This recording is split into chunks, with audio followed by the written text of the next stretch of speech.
We're on the air. All right. Welcome back to the Heroic Nation podcast, the greatest podcast of all time. I don't think I'm understating that or overselling it. It's just facts here, people. Just facts. As my kids would say, facts, no printer. It's literally the dumbest thing I've ever said on recording, and one of the dumbest things I've ever heard stated by a human being. Anyway, that's my kids for you. All right, Gen Z shit. Okay, here's what kind of like my notes are. You can see them right here if you were looking on the YouTube. Not a ton of stuff to go over, but some questions that were asked based on the last. I went into a little bit more depth than I kind of planned on as far as breathing, and I had some people that reached out and were just like, all right, basically I just box breathe, right? When you're talking about like the gear system, aerobic work, breath work, and the technicality of it, like you can really nerd out in it. And box breathing is totally fine. Like that is a style of breathing. But what bothers me, what annoys me, is when especially like like cops, we do this all the time, where it's like there's an idea that we need to learn, right? There's a concept that we need to learn, but we dumb it down. Like we dumb it down for ourselves, and it pisses me off. It's like the whole notion of excited delirium, right? If you are not aware, I'm not trying to oh, look how smart I am, like Lane Norton. But always mentioning I'm a doctor. I'm a doctor. Yeah, we all fucking know you're a doctor, Lane. Everybody in the world knows who you are and that you're a doctor, and that if you're not a doctor, you're a dipshit. All right. Everybody's clear on that watching your channel. You only talk to doctors, you only talk to people that are you feel are an educational equivalent to you, right? I'm not trying to do that, but I do have a background in psychology, and I have a master's in psych, right? Which isn't like a doctorate or anything crazy, but it is an advanced degree. So anyway, point being, excited delirium. Excited delirium is not a diagnosable thing. It is not a recognizable thing inside of psychology, last I checked, right? So like what we do is we take these ideas of like psychosis and drug-induced psychosis and substance abuse and schizophrenia and like all these different things, and we just throw it into a catch-all term, and it is excited delirium. Like that's not like a thing that is recognizable, but we do it because we dumb it down for ourselves, and I don't think we have to. Point being, like we're not morons, like we're police officers, but we're not idiots. So like don't treat us like idiots, right? Treat us like educational peers, right? You have information I need. I need to be able to understand these concepts in ways that like, but you can't just create like, oh, hey, here's a term for smart people, and here's a term for all you other idiots out there. Like that bothers me. Anyway, why'd I go into that? All right. So combat breathing. Okay. So what is combat breathing? Combat breathing is a style of box breathing. Typically, we're talking about like you do a 4-second inhale, 4-second hold, 4-second exhale, 4-second hold. Okay. So that's like a combat breath. That's a box breath pattern. And you can make that box breathing any type of way that you want. It can be 5 in, 5 hold, 5x, 5 hold, right? So you can increase that by 10 seconds and do 10, 10, 10, 10. So what we're looking at is like, what is that? Okay. So it is combat breathing, right? Is box breathing. They just put it into combat terms, um, you know, to a way that will keep your attention and just repackage it, right? That's what we always do with everything, to be fair. But I think that we can handle understanding like, hey, there's stuff you do to bring your central nervous system down, parasympathetic, rest and digest, and we can breathe specifically to harness it and ramp it up. Sympathetic, fight or flight. Okay, we can do that, and we can do it on purpose. And you can understand that there's these parts of your nervous system and how they work and how they operate. So if you don't understand those components, then it doesn't matter what you call it, it's not going to be as effective, right? As it could be or should be. So like what we are talking about is state management. And that's the big thing to understand, right? Is state management. What state am I in currently? and how do I use that to my advantage or change it so that I can be in an advantageous position. All right. Um, so this is my, if you're watching on YouTube, this is my nasty ass Red Wings hat. All right. It's been around for generations. All right.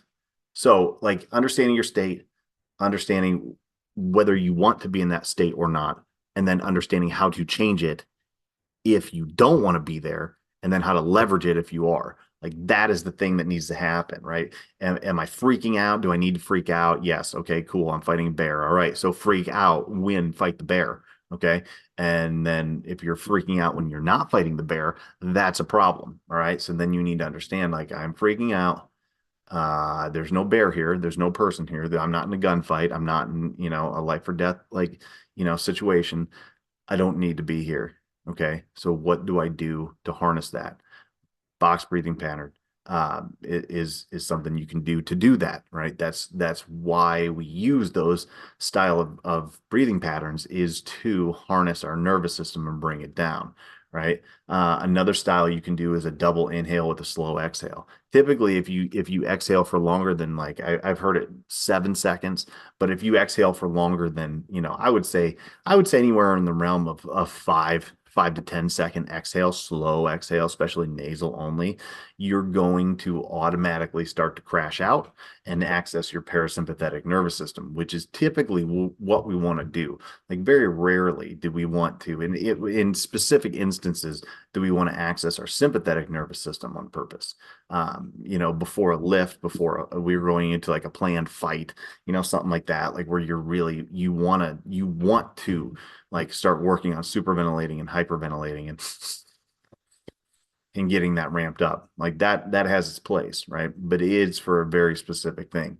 Um, typically it just kind of happens on its own, and we need to be able to control it and keep it in check, make sure that it's like the the train's not on a runaway, like we have control, we have brakes on it, we know how to access brakes to that system, because if we don't it's going to derail, right? And it just matters when. It could be in that moment, it could be down the line, it could be all of a sudden like you can't sleep and you don't understand why your anxiety is just like taking over, right? And this is something like I don't have really planned today, but you talk about like PTSD and lack of sleep, and like, oh man, that becomes like a feedback loop, negative feedback loop, I believe, is where it's like I have anxiety. I go to sleep, but I wake up early, right? Like, this is typically what happens to me when I can't sleep and my anxiety kicks in. So I get to sleep okay, but I wake up at like 2 in the morning, 3 in the morning, and I'm wired. And my mind is racing. I'm ruminating. I can't. I've got all these things that need to get done. I'm worried about everything under the sun, and I cannot get back to sleep. So what do I have to do? I have to harness that nervous system, which is on a runaway path to hell. Okay. And if I sit there and I let it go, then it's going to continue to spiral, and these thoughts and stories are going to continue to escalate.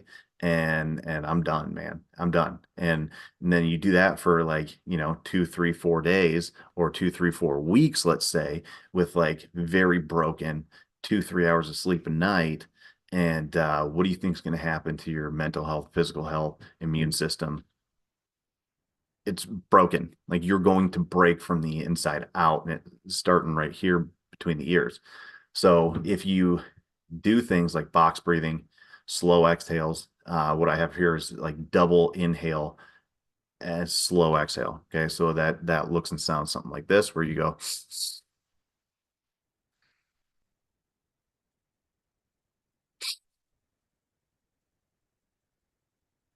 Okay, so it's like two sniffs, like sniff, sniff, hold for a brief second, and then slow exhale on the way down.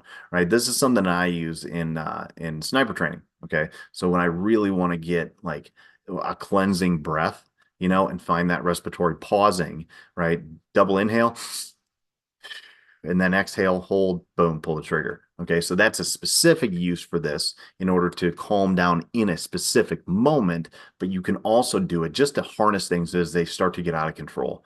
Like if you feel like, oh shit, things are going crazy, I'm starting to panic, I'm starting to ruminate, I can't sleep, like blah blah blah, whatever your symptoms are, then double inhale, quick hold and exhale for 5 to 10 seconds. Double inhale, quick hold, exhale, 5 to 10 seconds, right? Even just doing that 2, 3 times will regulate your state. It'll control your state. It'll just put some brakes on, right? You'll start to apply the brakes. You'll actually find where the brakes are. And then once you do that, then you're like, all right, cool. I can kind of control this. I can pull some levers. I feel more in charge. That internal locus of control starts to kick in versus the external, right? Where it's like, ah, no, I got some pull in this. I got a dog in this fight. This isn't just happening to me. I can control it, right? Or I can start to control it. And even that little bit of control, like puts you back in the driver's seat, and you're like, no, no, I got this. Okay.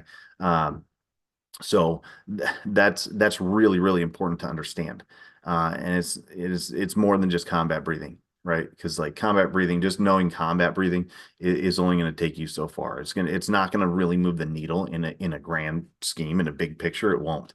It might help you in a specific moment for a brief second, but it's not going to it's not going to move the needle. I really don't think so. You have to understand a little bit more. And the kick to me is always like, hey, we are a smart enough population to understand this shit. Don't talk to me like I'm a dummy or I'm a kid.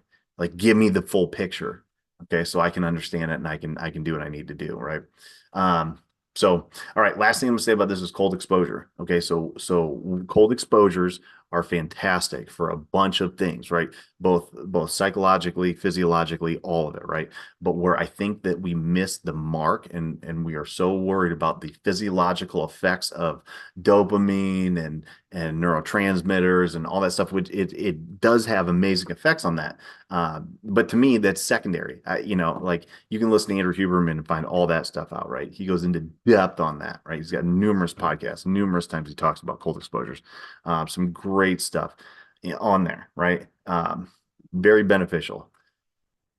Where it's more important, my opinion, is for state management. Because when you get into an ice bath, when you jump into cold water, when you are exposed to that cold on that level, your body goes straight sympathetic. It goes straight to fight or flight, and you cannot stop that. You can't, right? Your body doesn't want to be there. It recognizes the fact that it is a massive threat. Freezing to death is a massive threat to your survival. So it is going to shift you into fight or flight. Like that's what will happen every single time. Every time. That's why you don't want to do it. If you've done cold exposures regularly, you know that they're never fun. It's never exciting to get into. You never want to do it, right? Because you know that that's going to be a terrifying, awful feeling. Okay. Um, but we're doing it on purpose. All right. And that's the thing. Like you do it, it kicks you into that overdrive, that sympathetic state. And then you get to learn to harness your state. And that is where all of this really kind of comes together, in my opinion, is you put yourself sympathetic on purpose in a state that you're not going to die, right? You have control over it. You can get out of that thing anytime you want, but you are choosing to stay there and you are choosing to navigate that and learning to calm down quickly. All right. That is exactly like work. That is exactly like doing a traffic stop. I am choosing to do this. I could leave anytime I want. I can shut these lights off and drive away. But I am choosing to do this. I am choosing to put myself in this state, in this moment, at this time, and I'm going to navigate this. Okay? I'm choosing it. Now I need to learn how to control that sympathetic state. I need to learn if I want it, how I want to use it, and when to back it down. Okay? So get into the ice and start to work on double inhale, slow exhale, box breathing, nasal breathing. Like that's a first thing to do. Get into the ice, nasal breathe. All right. Try to keep just nasal breathing. And then you try to count your breaths and slow down. Okay. say you spend, I typically do 3 minutes. Okay. So if I'm 3 minutes, I'm shooting for 10 to 20 breaths total. That's including when I get in, when it's like, there's three. Okay. All nasal breathing, calm yourself down as quickly as you can. Now, if you can do that, then when you get a hot run, you get a call, then it's, nasal breathe, double inhale, exhale, box breathe, whatever the technique is that you decide that you like the best, right? That can control your nervous system the best. And you can take yourself down and you can control yourself and keep yourself out of condition black, and put it into a more usable area of sympathetic state, right? Because you don't want to be gone. You don't want to be out of sympathetic state. It's not going to happen anyway, when you're in that environment.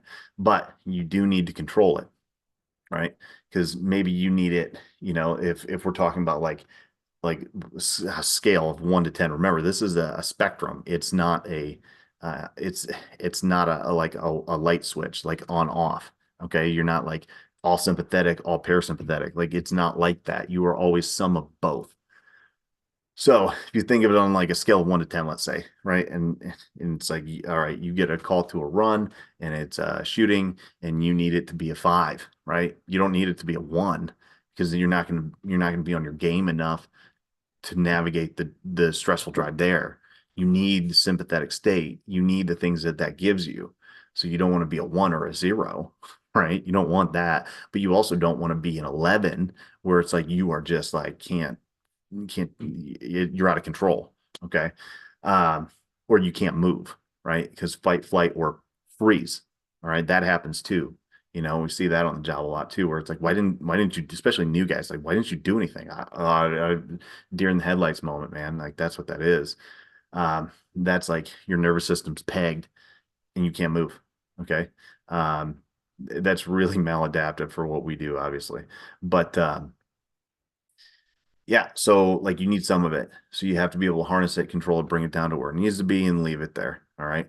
And then maybe you show up on scene and it's like, oh, this shooting is still going on. And it's like, okay, well, I'm about to engage in a gunfight or something to that effect. It's like, okay, now you need like an 8, 9, 10, and deal with that very acute problem immediately. And then you need to harness it and pull it back down, right? Once you survive that incident. So that's where understanding all of these things together collectively, like that's where it's gonna help. And then on the back end of that, so it's like, say you get through that incident, right? Like, you know, um, these things that we do don't go, you're not coming out unscathed physically, mentally, emotionally, whatever. Like it leaves marks. And that's just to be expected. That's a whole nother conversation too, is expectations on this job. But um, like understanding what your nervous system is doing on the back end of that. So again, like if you're not in the gunfight, you don't need to be responding like you are. And if you notice that you are, like there's nothing wrong with you. It's just your nervous system's kind of like out of whack. So just suck it back in, right? Figure it out. Like what's happening? What state am I in? Do I want to be here? And then you know how to fix it. Like that solves a lot of problems right there. Um, there's not too many people that have been like, man, I wish I didn't know how to calm down when I was feeling out of control, or I was feeling like too ramped up. I wish I didn't know how to do that. That doesn't happen. Okay. So like, no one's made worse decisions by being more calm.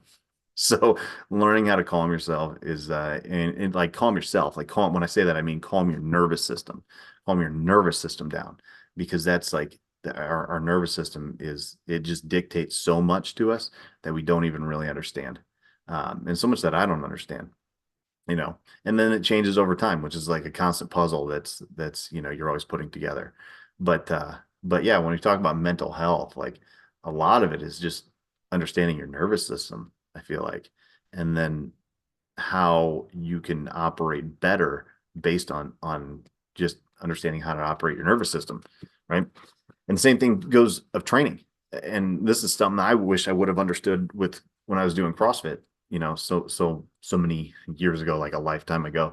Like I would have managed to gain 2 to 3 years of competitive CrossFit, I feel like, if I would have understood this information about nervous system and adaptation and where I want to be and where I was and versus where I thought I was, and burning stuff down and like training too hard, and like how to actually train hard without burning yourself down. Okay, that is possible, right? And people are getting a lot better about that now. So anyway, that's another talk. All right, 21-day challenge info. Right. Before we move on, if you got more questions on state management, nervous system, stuff like that, like just message me. We can go into specifics and then, or post on school, right? Post the questions on school, like, even better. And then, I'll go over it right there. I'll put looms up. We'll put classroom stuff up. So, and that'll help develop content too. If you're interested in getting into the greatest platform that's ever been on school, our community, Heroic Industries, to go along with the greatest podcast of all time, then just click the link somewhere on this. If you're watching on YouTube, then or just search on school for Heroic Industries. You can go to school, download the app. You're going to need it anyway to get in, and then just look for Heroic Industries free community, and it's going to have all this information on there, more stuff for me and the rest of the people that are in the community, uh, like all based on physical training, physical health, mental training, mental health for first responders specifically. And then this, like you can tell, this information is good for anybody as well. So if you got anybody that you think would be interested or is real high stress and needs to recover or needs to work out, like that kind of stuff, injury prevention, like, or recovery from injury surgeries. I've had plenty of those. Then yeah, it's all covered in there. So join. Love to have you. Join, please. All right. Also in school, 21-day challenge that starts on Monday. So just about a week. We're about 6 days out from that. So 6/17 at 1200 hours. It'll be alive just like we're doing here. That'll be our kickoff. Here's the structure. Structure is going to be a mini progressive cut, 3-day mini cycles. Okay, so into a 20% deficit. So it's not going to be an absolute just slash and burn, right? This is going to be a quick progressive attack, right? Three-day mini cycle for 3 weeks. Okay. And that'll make more sense once you get into it. I'm not going to go over all the details in it right now, but that will be inside the group. So if you are interested in that, it's totally free. I'd love to have you, right? 21 days, 3 weeks. And it's this thing has been proven time and again to be very effective with quick control of diet and weight loss, and like usually 7 to 13 pounds people are losing. And honestly, most of it's not body fat necessarily, but people are losing like 1 to 3 pounds of body fat per week, and gaining some muscle with the workouts all at the same time. So we're keeping protein high, and again, not going into too many of the details here because that's not what I want to do today. But yeah, so keeping protein high and cutting calories progressively, that tends to lend itself to really good body fat loss and really effective keeping muscle, if not gaining a little bit of muscle, which is always bonus points, right? Get shredded and gain some muscle. All right. Okay. So there's that. That's the structure. How to navigate a cut. Okay. So this is something that we'll talk about more in there, but I was listening to a podcast, and Jordan Peterson's podcast, 454, John Spencer. He was an expert in urban warfare, and a really cool episode. Talks about a lot of urban warfare, and he mentioned something that I always try to look for universal truths. Okay, so as much as this doesn't really connect, it does at the same time. Um, and he talked about like when in war you attack quick and win before public opinion destroys you, especially in today's like social media market and stuff like that, where like psyops and shit are just everywhere. Okay, and propaganda, and how quickly and easily it is to disseminate and absorb and not even understand what's going on, right? So like public opinion will destroy your war effort. So you want to get in, smash them, get done, hit the objective, and get out, right? Before this victimizer narrative starts to flip, okay? Because that's what'll happen. and this works on an internal level as well, right? So I'm listening to that. And I'm like, oh, that's exactly how we talk about like dealing with a deficit. All right, how do we lose weight? Well, you get in, you have a huge fight with it, and then you get the fuck out. Okay, so you smash a deficit quick for like 2 to 3 weeks. Okay, there's different ways you can effectively do this too. There's the Matador study, I believe, is like 2 days in maintenance, like something like that, or 2 days, 2 weeks, something like that. But it was similar where it's like you get into a deficit, you stay there, you get out, you go to maintenance, and then you dip back and forth, right? So you can do that on a daily level, on a weekly level, and that's going to be effective, right? That's going to be effective. Okay. Assuming, right, once you get out of that deficit, so you get in, you smash it 2 to 3 weeks. That's what we're doing, right? 2 to 3 weeks. So we say 2 to 3 weeks in a deficit, and we're looking at 21 days. So, like, again, details to come, but roughly like 3 weeks in a deficit. And then you get out. You spend a week to 2 weeks in maintenance, not surplus, maintenance. And this is where understanding numbers gets into it. And then we'll go over that in the program in the 21-day challenge. You stay in maintenance, right? So you're not gaining, you're not losing, right? But it's a lot more manageable. Okay. Maintenance is a lot nicer than a deficit. Deficits hurt, deficits suck. And that's okay, but that just is what it is, right? But at the same time, you're in maintenance, you're continuing to focus on increasing lifestyle and sleep and food quality rather than like, just gut check, grind it out, don't eat. Um, like, because that wears you out. Okay. But you focus on being healthy without being in a deficit, and that's still going to make changes. Okay. Especially if you've got inflammation, water weight, stuff like that, just hanging on. Like, if you work on cleaning things up, that's going to do a whole lot to your body composition, just that. Okay. So there's stuff that you can work on not being in a deficit that will help you lose weight. Okay. And so you don't always have to be looking at like reducing calories, reducing calories, reducing calories. Maybe you do, but usually it's like you do that for a little bit, you get out, you work on lifestyle, you improve lifestyle, you clean things up, and then you get back into a deficit, right? If you still have weight to lose. Um, so 2 to 3 weeks in, smash it, get to a deficit, and then 1 to 2 weeks out, focusing on lifestyle, food quality, clean things up, and then back in a deficit, smash it again, right? And then you do this basically up, down, up, down, up, down for a series of time, right? See where it gets you, and then decide on like what you want to do from there as far as goals. Okay. On the back end of this is like further down the road. Like, most people don't have a weight loss issue. They have a consistency issue with their entire life. So it's like you have no problem losing weight, you have a problem keeping it off because it usually comes back. So it's like, why does it come back? Like, okay, well, it's not the issue of like being able to get into a deficit, stay there and lose the weight, right? That's happened several times. But it's the issue of like, how do I stay in maintenance? How do I set goals for future stuff? Like, you can't just like set a goal, hit a goal, and then just like, cool, I'm done. Like, you're not done. That's not how it works. You have to continue to set goals and be progressive with it, right? Regardless of what that is, or you're going to wind up in the same boat that you currently are. Okay. So anyway, that's like how to set goals, stuff like that, which we also talk about. All right. So here's what's going to happen if you stay in a deficit too long. All right. So like if you're worried like, well, that's not going to be long enough. Well, maybe not. That's why you do these cycles, right? That's why you do things in like 2, 3 weeks at a time, and then 1 to 2 weeks out, and then 2, 3 weeks at a time, then 1 to 2 weeks out, right? And then you just like cycle like that, right? Waves. Okay, waves of attacks.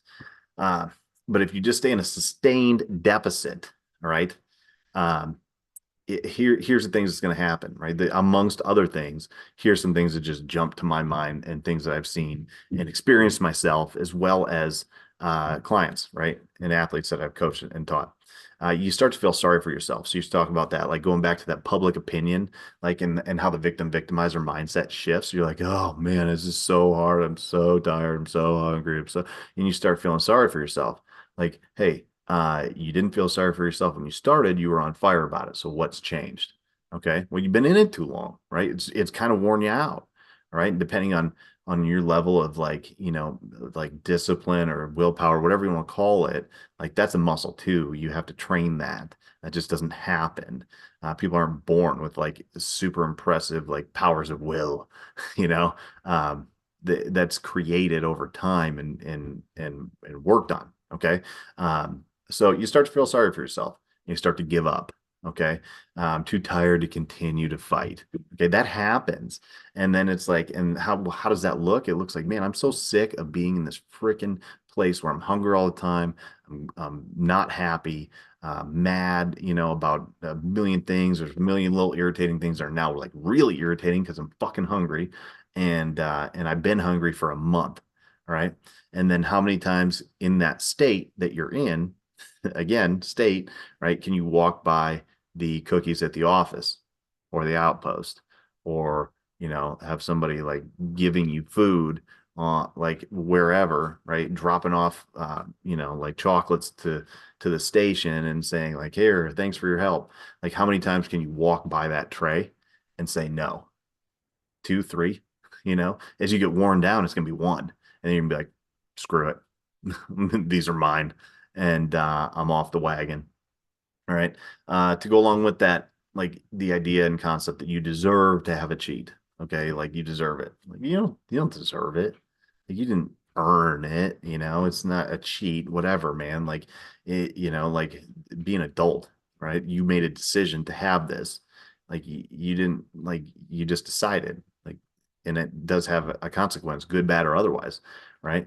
And then understanding like when is a good time to put that stuff in. How do you navigate having less quality, not cheating, but like having a lower quality food item? Like, can you fit it in? Should you fit it in? Where should you fit it in? Right? Choosing it specifically for a purpose and a reason, whether it's mental, emotional, physical, because all those components are important when we talk about nutrition, training, all that kind of stuff. Like, it's not just the physical.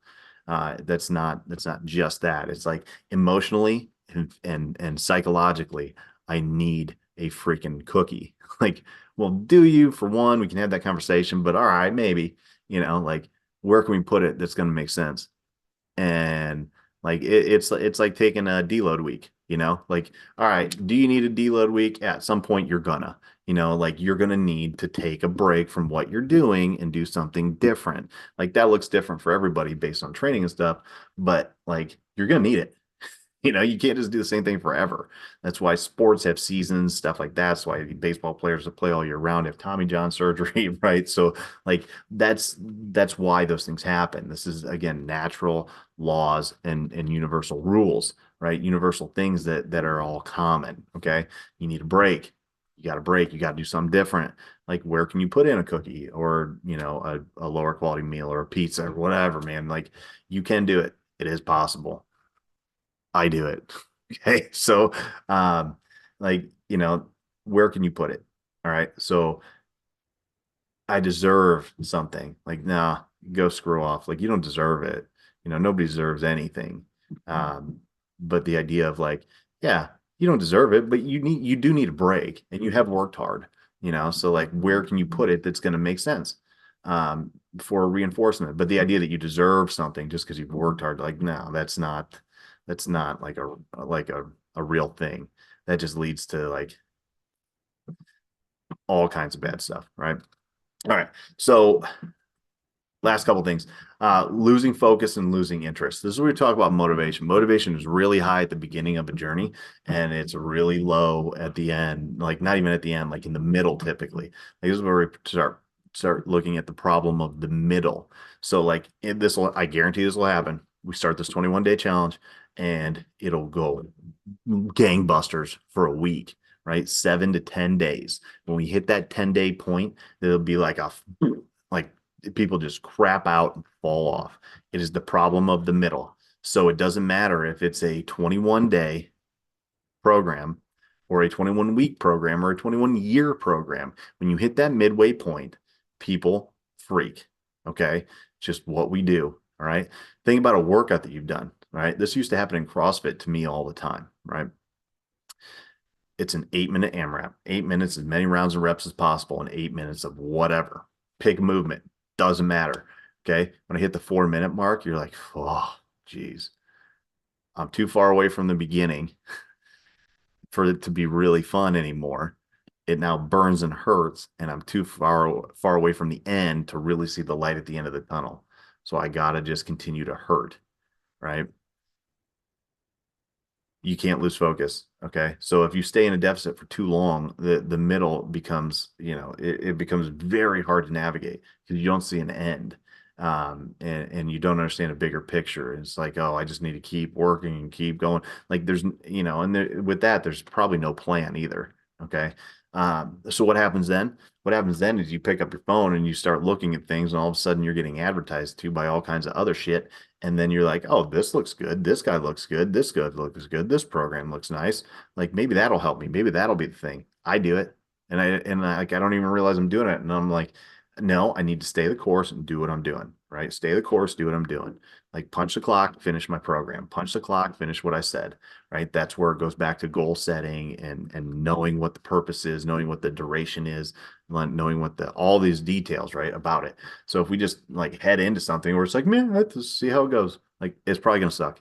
You know what I mean? Like it'll be fun at first, like maybe you'll learn a little bit, but it's not gonna be effective. Okay, it's not gonna get you to where you want to go. You start chasing these shiny objects. It's like boom, boom, boom, boom, boom, and then you get to the middle, you quit, you start something different. You get to the middle, you quit, you start something different. And then you're like, I don't know why I can't find results. Like you can't find results because you never fucking finish anything. Okay. So finish it, right? Whatever the duration is, finish it. And that's where these 2 to 3 weeks, 2 to 3 week mini cycles, like that's where it's like, all right, now we're starting to develop some consistency in, out, maintenance, back in, deal with it, get out, maintenance. Okay. And then, it tends to go pretty good until you get to where you want to go. And then you set another goal. Okay. So without doing that, like you're just a lost ball bouncing around. Okay. And that's no fun. Like, well, sometimes that's fun, but it's but it's fun for a short period of time until you get lost. And then you're like, I don't know how to get out of this, man. So anyway, all right, that is it. I think that's all I got. Yeah, and that's just a blank page. Okay, so if you got questions on any of this, get into school, post the questions in school in the general forum, right? That'll be even better. That'll be the best way to do it. And then we kick this thing off on the 17th. Can't wait to have you guys in. And till then, lift a rug. All right, later.